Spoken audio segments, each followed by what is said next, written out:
بسم الله الرحمن الرحيم. أعزائي طلبة وطالبات الصف الثاني الثانوي، أهلا وسهلا بكم في محاضرة جديدة من محاضرات مادة الفيزياء. النهاردة هنتكلم في موضوع مهم جدا اسمه العجلة. معاكم مستر وليد من قناة فنون العلوم، ويلا إن شاء الله نتكلم على العجلة.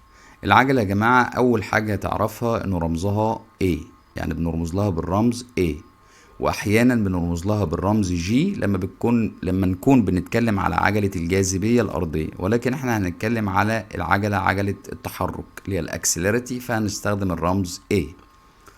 طيب العجلة دي كمان لازم تعرف قانونها. القانون بتاعها A بتساوي التغير في السرعة، يعني دلتا في على دلتا تي. التغير معناه طرح حالتين من بعض، فأطرح الحالة النهائية يعني السرعة النهائية ناقص السرعة الابتدائية على الزمن النهائي ناقص الزمن الابتدائي. ممكن أكتبها كده V2 ناقص V1 على T2 ناقص T1 دي أو دي عادي، يعني احنا دايما هنشتغل بده أحسن. تمام. وكمان ممكن أكتبها كده VF ناقص VI على T، لانه ناتج طرح الزمنين دول هيديني زمن.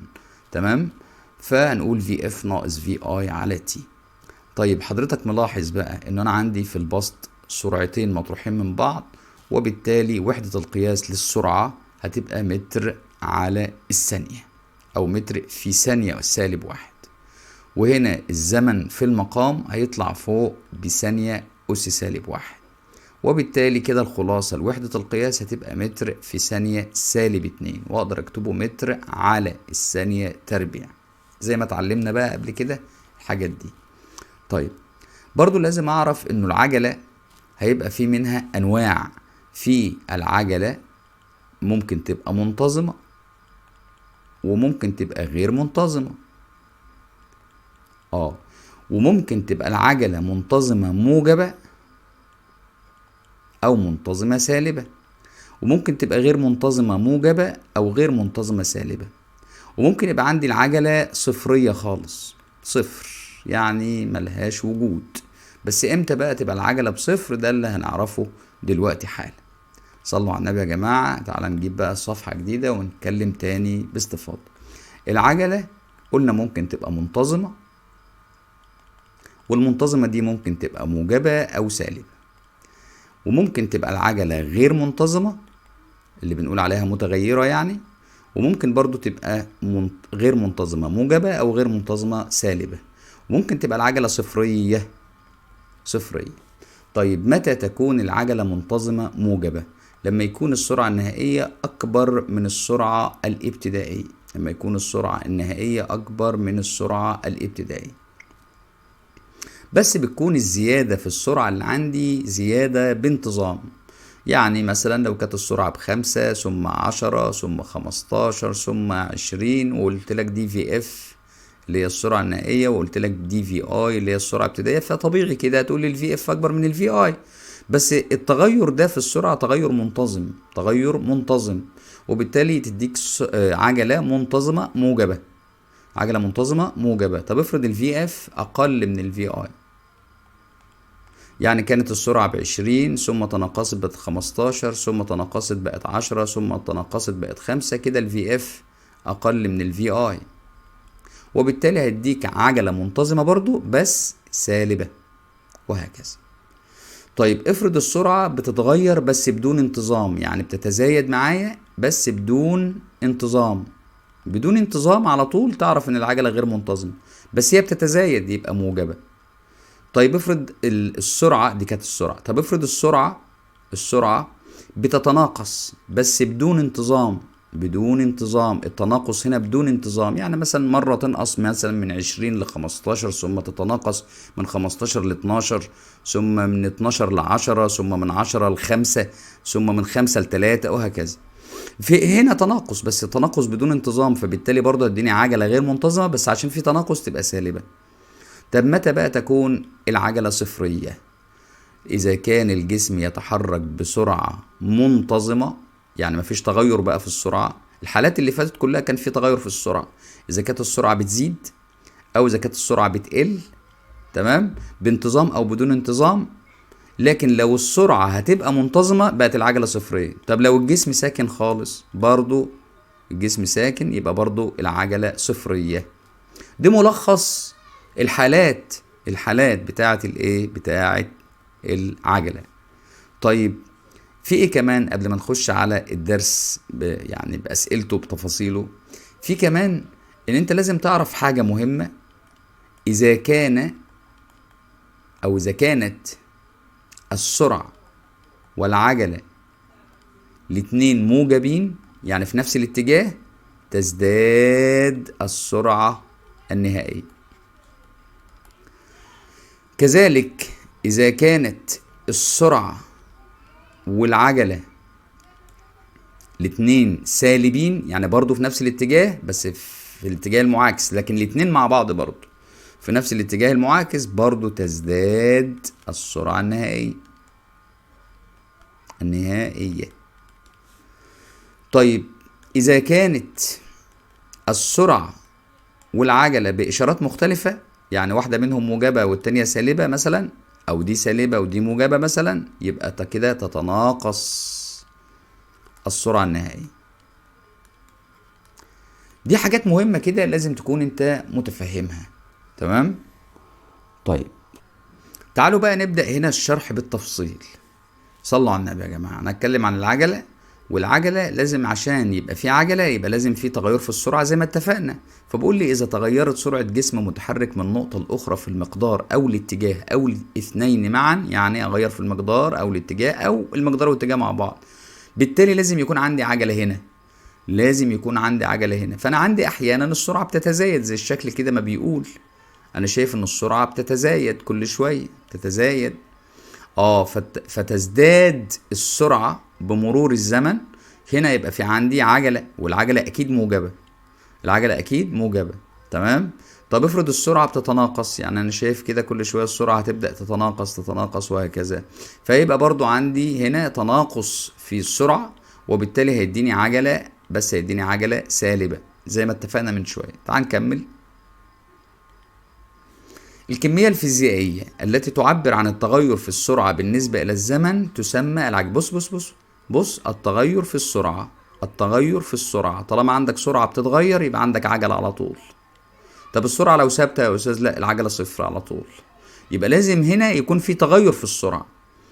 الحركة التي يحدث فيها تغير في السرعة، ركز بقى معايا، بمرور الزمن تسمى بالحركة المعجلة. طب يعني ايه بقى الحركة المعجلة؟ قال هي الحركة التي يحدث فيها تغير، كل مرة هيجي فيها تغير في السرعة هشاور لك عليه. هي الحركة التي يحدث فيها تغير للسرعة بمرور الزمن. طيب تعريف العجلة هي التغير في السرعة، تغير في سرعة الجسم خلال وحدة الزمن، أو هي المعدل الزمني للتغير في السرعة. وحدة القياس زي ما اتفقنا متر على الثانية تربيع، وصيغة الأبعاد ال في تي أس سالب 2. واتفقت معاك على القانون ده من شوية، إنه العجلة هتساوي دلتا في على الدلتا تي. ممكن أكتبها في اف ناقص في اي، في اف ناقص في اي على تي، أو ممكن أقول في 2 ناقص في 1 على تي 2 ناقص تي 1. طيب أنواعها زي ما قلت لك من شوية، ممكن تبقى العجلة منتظمة، ومنتظمة دي ممكن تكون موجبة أو سالبة زي ما اتفقنا، وعجلة غير منتظمة برضو ممكن تكون موجبة أو سالبة. في الشكلين اللي قدامي دول هنا بتتغير فيهم السرعة، يعني أنا عندي الشكل ده بتتغير فيه السرعة، بس بتتغير بانتظام. يعني السرعة هنا مثلا ب5، السرعة هنا مثلا ب10، السرعة هنا مثلا ب15 في الثانية الأولى، أو في الثانية التانية، أو في الثانية التالتة كده. يبقى أنا عندي تغير في السرعة، تغير بانتظام، يبقى العجلة لازم تطلع منتظمة. طيب هنا في تغير في السرعة، خد بالك من المحور الرأسي، انت بتتكلم على السرعة، وهنا برضو كنت بتتكلم على السرعة. في تغير في السرعة بس التغير ده غير منتظم، بالتالي العجلة متغيرة أو عجلة غير منتظمة. طيب زي الأشكال اللي قدام حضرتك دي، أنا ممكن أديك شكل كده وأقول لك لو أنا عندي مثلا لوح خشب كده وسبت الكورة تتحرك كده في اتجاه عجلة الجاذبية الأرضية، طبيعي هتقول لي إيه؟ هتقول لي والله أكيد السرعة هتزداد كل شوية طالما ماشية في نفس اتجاه الجاذبية الأرضية، فبالتالي السرعة هتزيد كل شوية. فطالما السرعة بتتزايد معايا يبقى السرعة النهائية الفي اف بقت أكبر من الفي اي، وبالتالي العجلة هنا هتبقى عجلة موجبة. عجلة موجبة. طيب لو انا خليت اللوح ده الى اعلى في عكس الجاذبية وخليت الكرة دي تنطلق بالشكل ده، فاكيد سرعتها هتقل كل شوية لانها ماشية عكس الجاذبية، وبالتالي الفي اف السرعة النهائية هتكون اقل من الفي اي اللي هي السرعة اللي في الاول خالص الابتدائية، وبالتالي العجلة هنا عجلة سالبة.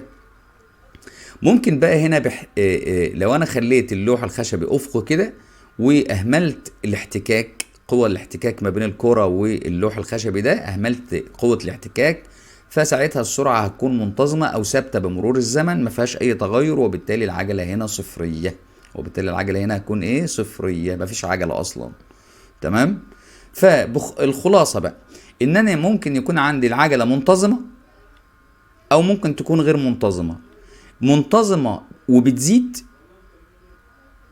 وغير منتظمة وبتزيد برضه. في الحالتين دول موجبة، يعني في الحالة دي او في الحالة دي موجبة، بس هنا موجبة الزيادة بانتظام، وهنا موجبة الزيادة بدون انتظام. ممكن تكون العجلة هنا سالبة في الشكل ده او في الشكل ده، بس هنا السرعة بتتناقص بانتظام فنقول عليها منتظمة سالبة. هنا السرعة بتتناقص بس بدون انتظام فنقول عليها ايه؟ غير منتظمة سالبة. ممكن بقى تكون السرعة مش العجلة، السرعة منتظمة زي ما انت شايف كده، بص كده على المحور ده، دي السرعة منتظمة تبقى العجلة بصفر. طالما السرعة منتظمة يبقى العجلة بصفر. او ممكن يكون هنا الازاحة، واقول لك كده الجسم ساكن. الجسم ساكن يعني ايه؟ يعني سرعته بتساوي صفر، وبالتالي عجلته كمان بتساوي صفر. طيب ايه كمان يا استاذ؟ اخر سبورة معانا وبعد كده هنحل بقى مع بعض. بيقول لي مثلا عندما يتحرك ترام بعجلة منتظمة 60 متر لكل ثانية تربيع، خد بالك دي بالموجب اهو، 60 متر لكل ثانية تربيع، معنى ذلك أن سرعة الترام تزداد بمقدار 60 متر كل ثانية في كل ثانية. يعني في كل ثانية بتعدي عليه سرعته بتزيد 60 متر كل ثانية. يعني مثلا 60 في الثانية الأولى، انت عارف في الثانية التانية هتبقى سرعته كام؟ 120. انت عارف في الثانية التالتة سرعته هتكون كام؟ 180 متر لكل ثانية. يبقى سرعته بتزيد بمقدار 60 متر كل ثانية في كل ثانية. طيب ده عشان بالموجب. طب افرض يا استاذ في مرة قلت لك عندما يتحرك قطار بعجلة منتظمة سالب 30 متر كل ثانية تربيع، طالما في سالب يبقى هنا السرعه اعرف انها بتتناقص، بس بتتناقص بمقدار ايه؟ قال لك تقل السرعه بمقدار 30 متر كل ثانيه في كل ثانيه. يعني مثلا لو انا عندي اطار سرعته 90 في الثانيه الاولى، هتلاقي سرعته بقت 60 في الثانيه الثانيه، هتلاقي سرعته بقت 30 في الثانيه الثالثه، وهكذا. زي بالظبط لما تكون انت سايق عربيه كده وعارف ان في مطب قدامك على بعد مثلا شويه، فانت بتدوس فرامل فالسرعه بتبدا تهدى تهدى تهدى وهكذا. تمام. لذلك هنا هتبقى الفي اف هنا اقل من الفي اي، لكن هنا في المثال اللي فوق كانت الفي اف اكبر من الفي اي. طيب تعالوا يا جماعه نكمل اخر ملاحظات معانا علشان خاطر نحل مسائل بقى او نشوف ايه اللي جاي بعد كده. بيقول لي اذا بدأ الجسم حركته من السكون، طب طالما بدأ الحركه يبقى ده كده الفي اي، يبقى ساعتها الفي اي بصفر. اي مسألة هقرأ فيها ان الجسم بدأ حركته من السكون يبقى الفي اي بصفر. طيب وكمان خد بالك اللي زي قال لي في مسألة اذا سقط جسم من اعلى الى اسفل، سقط برضو الفي اي بصفر طالما سبته يسقط سقوطا حرا. طيب عندما يتوقف الجسم عن الحركة، يعني ممكن أكون سايق عربية واستخدم الفرامل عشان أوقف الجسم عن الحركة، ساعتها طالما هيتوقف يبقى الفي اف هي اللي بتساوي صفر. كنت انت حضرتك بتتحرك ودلوقتي وقفت، فانت كان ليك سرعة ابتدائية لها قيمة، اما الفي اف بتاعتك دلوقتي طالما توقفت هي اللي بتساوي صفر. طيب عندما تكون السرعة النهائية أكبر من السرعة الابتدائية تكون العجلة موجبة، وده احنا قلنا من شوية. عندما تكون السرعة النهائية الفي اف يعني اكبر من الفي اي، اعرف على طول ان العجله بتاعتك موجبه.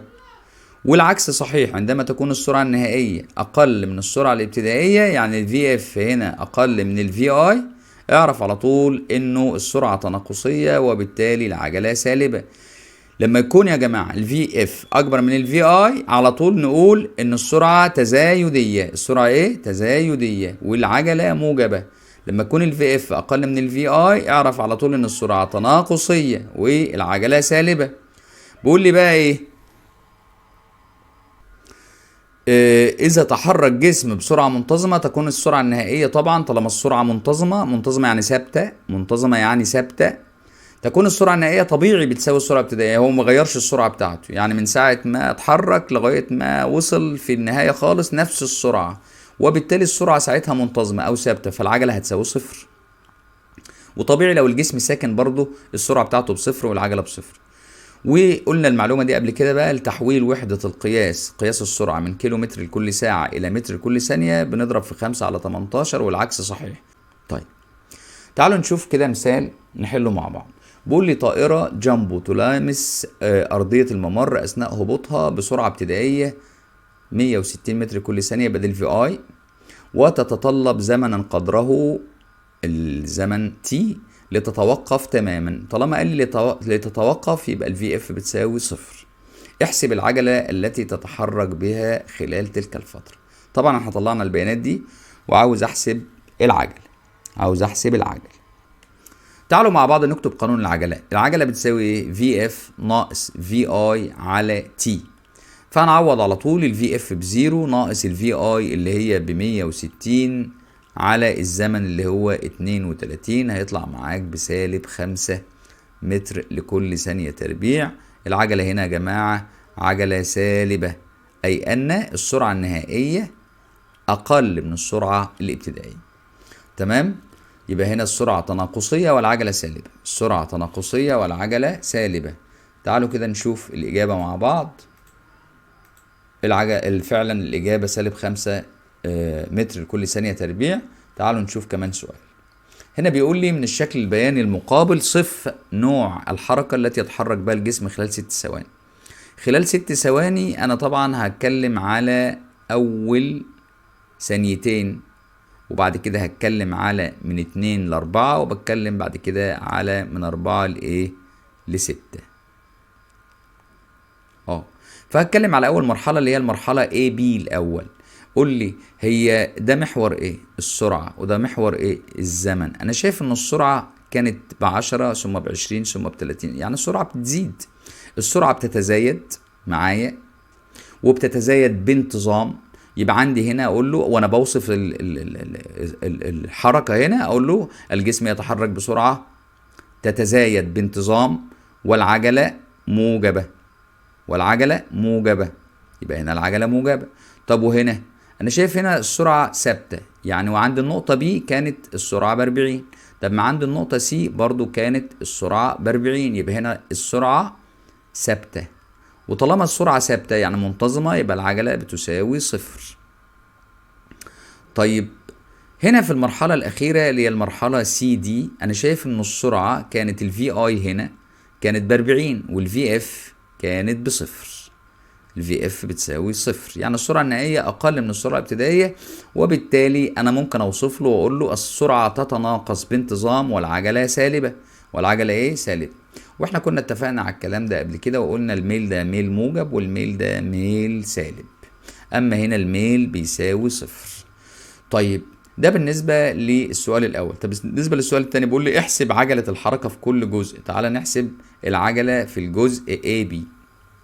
هقول له العجلة بتساوي الفي اف ناقص الفي اي على تي، فاعوض على طول. الفي اف هنا هو كان بادئ من هنا، يبقى دي الفي اي بتاعته وهنا الفي اف بتاعته. الفي اف هنا ب40 قصاد ال40 ناقص الفي اي اللي هي بزيرو على، هو خدها بقى في زمن قد ايه المرحلة دي لغاية هنا؟ خدها في ثانيتين، يبقى نقول له 20 متر لكل ثانية تربيع. تعال نحسب العجلة في المرحلة بي سي. طبعا انت عارف ان السرعة ثابتة وبالتالي العجلة بتساوي صفر. طيب العجلة بالنسبة للمرحلة سي دي هقول له ايه؟ الفي اف هي اللي بصفر، يبقى اقول له في اف ناقص في اي على تي. الفي اف المرة دي هي اللي بصفر ناقص، انا كنت بادئ الفي اي بتاعتي المرحلة ديت من عندي 40، يبقى ناقص 40 على، خدها في قد ايه بقى المرحلة ديت؟ خدها في برضو ثانيتين، من 4 لغاية 6 يبقى ثانيتين. اقول له كده يبقى سالب 20 متر لكل ثانية تربيع. ده المطلوب التاني. طب المطلوب التالت بيقول لي احسب المسافة التي قطعها الجسم خلال حركته من B إلى C. من B إلى C الجسم هنا بيتحرك بسرعة منتظمة وبالتالي له ازاحة معينة. الازاحة بتيجي ازاي يا جماعة؟ انا عارف على طول، طالما هيطلب مني الازاحة ممكن اجيب له المساحة تحت المنحنى، او ممكن اضرب يعني السرعة في الزمن، السرعة في الزمن. فانا ممكن اجيبها بطريقتين، يا اما من القانون يا اما من المساحة تحت المنحنى. تعال نجيبها من المساحة تحت المنحنى. اقول له الازاحة تساوي المساحة تحت المنحنى. المنحنى ماشي. بتساوي ايه بقى الازاحة تحت المنحنى ديت؟ بتساوي والله يا استاذ المساحة ديت من هنا لهنا ب2، ومن هنا لهنا ارتفاع 40، يبقى 2 في 40 يبقى اديك 80 متر. 80 متر. كنت ممكن احسبها بطريقة تانية او من القانون بقى مباشر، من القانون عشان بس تعرف المساحة تحت المنحنى دي جت منين. والله انا عارف انه الفي بتساوي الدي على التي في حالة السرعة المنتظمة، فانا لو عاوز اجيب الدي اقول له يبقى الفي في التي. الفي بكام؟ الفي يا استاذ في المرحلة دي ب40. طب والزمن قد ايه؟ ب2، يديك برضو ايه 80. اقول له كده 40 في 2 يديني 80 متر. 80 متر. طيب شوية بقى اسئلة اختياري كده عشان نشوف الدنيا ماشية معاك ازاي. ما يجي يقول لي صيغة ابعاد العجلة من غير تفكير، ال تي سالب 2 عندما يكون التغير في سرعة الجسم بصفر. التغير نفسه بصفر، يعني مفيش تغير، تبقى اكيد العجلة بصفر. العجلة بصفر. تاني، طالما التغير في السرعة بصفر يعني مفيش تغير في السرعة، يعني كده السرعة منتظمة، يعني كده السرعة منتظمة. وطالما السرعة منتظمة يبقى العجلة بتاعت الحركة بصفر. السؤال التاني بيقول لي إذا كان اتجاهي السرعة والعجلة سالبين، سالبين أو موجبين، كده كده بتزداد سرعة الجسم زي ما اتفقنا في الشرح. الوحدة متر لكل ثانية تربيع تستخدم لقياس معدل التغير فيه. طبعا في طالب هيستعجل هنا ويختار العجلة، طبعا هيبقى لا، غلط، لأنه بيقول لك تستخدم لقياس معدل التغير في ايه؟ معدل التغير في السرعة. طيب امتى كنت اخد العجلة؟ لو كان وقف لغاية هنا، هنا كده. لو كان قال لي الوحدة متر لكل ثانية تربيع تستخدم لقياس، اقول له لقياس العجلة. لكن قال لي لقياس معدل التغير فيه، يبقى معدل التغير في السرعة. ياك تكون اتفهمت دي. بقول لي هنا عندما يقطع الجسم ازاحات متساوية في ازمنة متساوية فان العجلة تكون طبعا اكيد صفرية. ليه؟ هو اصلا ازاحات متساوية في ازمنة متساوية معناها سرعة منتظمة، معناها سرعة منتظمة، وطالما السرعة منتظمة مفيش عجلة، العجلة بصفر. اللي بعدها بقول لي اذا تحرك جسم في خط مستقيم بحيث يقطع ازاحات متساوية في ازمنة متساوية فان العجلة دي واجب. هتكتبها لي في الكومنتات. طيب الجسم يتحرك بسرعة منتظمة مقدارها 5 متر لكل ثانية لمدة 5 ثواني فإن العجلة التي يتحرك بها تساوي. وفي طالب هيقعد يحسب، ما تحسبش حاجة، هو أصلا الراجل قال لك بسرعة منتظمة يا باشا من الأول، فما تحسبش. ممكن أديك مسألة فيها 3-4 سطور كلام وأصلا في الأول أنا كنت قايل لك السرعة منتظمة، يبقى من غير ما تحسب اعرف إن العجلة بصفر. ما يضحكش عليك بقى، ما يضحكش عليك، فركز. ركز، السرعة منتظمة، وقاعد بقى ايه يلوش معاك بقى واديك شمال ويمين فانت طالب طبعا شاطر فايق. السرعة منتظمة يبقى العجلة بصفر على طول. طيب اذا كان اتجاه عجلة الجسم هو عكس اتجاه سرعته، يعني مثلا العجلة بالموجب والسرعة بالسالب، قلت لك ايه اللي هيحصل كمان شوية؟ تقل سرعة الجسم بمرور الزمن، تقل السرعة. يبقى خلاصة الأمر ده يا جماعة، إذا هما الاتنين بالموجب السرعة والعجلة تزداد السرعة، إذا كانوا الاتنين بالسالب برضو تزداد السرعة، لكن لو واحدة عكس التانية تقل السرعة. عندما تسير سيارة بسرعة ثابتة في اتجاه الشرق تكون العجلة لا تتحرك بها. طيب بص، دي كمان واجب، يبقى أنت عندك رقم 6 ورقم 9 واجب في الكومنتات، وأنا هتابع الكومنتات وأقول لك أنت صح ولا غلط. طيب كمل معايا كده. استغرقت سيارة 4 ثواني لتصل سرعتها إلى 9 أمثال سرعتها الابتدائية، فإن السيارة تحركت بعجلة قيمتها العددية تساوي نقط سرعتها الابتدائية. تعالوا نترجم كده. يعني إيه استغرقت سيارة 4 ثواني؟ يبقى ده الزمن بيساوي 4 ثواني لتصل سرعتها إلى 9 أمثال سرعتها الابتدائية، يعني الفي اف بتساوي 9 في اي. فإن السيارة تحركت بعجلة قيمتها قد إيه من سرعتها الابتدائية؟ تعال نشوف. ال A بتساوي ال VF ناقص ال VI على T. فتعال نعوض عن ال VF بقيمتها. ال VF بتعوض عنها ب 9 VI، 9 VI ناقص VI على T. طب يلا، هي ال 9 VI ناقص VI يديك 8 VI، والتي أصلا ب4، على 4 فال 1 على 4 فال 2 يبقى 2 في اي. وبالتالي هنا العجلة تساوي ضعف السرعة الابتدائية، يبقى الإجابة ب.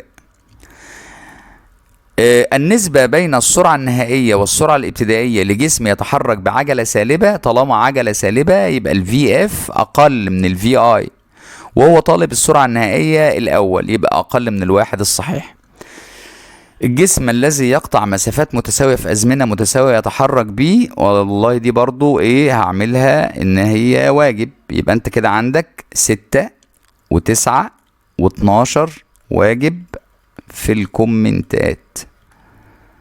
منتظركم يا جماعة في الكومنتات كده تكتبوا لي إجابات 6 و9 و12.